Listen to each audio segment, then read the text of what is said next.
قومی ٹیم کے سابق کپتان آل راؤنڈر شاہد افریدی کو ICC T20 world cup ambassador منتخب کر لیا گیا۔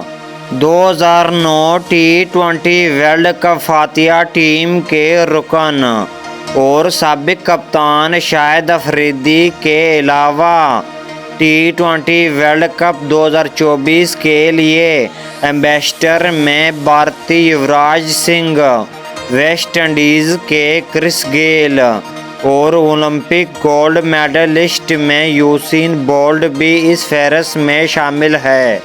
ٹورنامنٹ میں اپنی یادوں کی عکاسی کرتے ہوئے شاہد افریدی نے سفیر منتخب ہونے پر کہا کہ میگا ایونٹ میرے لیے ایک خاص جگہ رکھتا ہے۔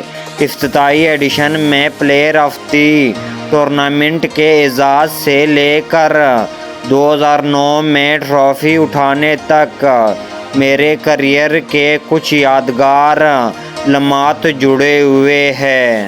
انہوں نے کہا کہ رواں ایڈیشن میں بطور سفیر شامل ہونے پر پرجوش ہوں، جس میں پہلے زیادہ ٹیموں کے علاوہ وہ دلچسپ میچ دیکھنے کو ملیں گے۔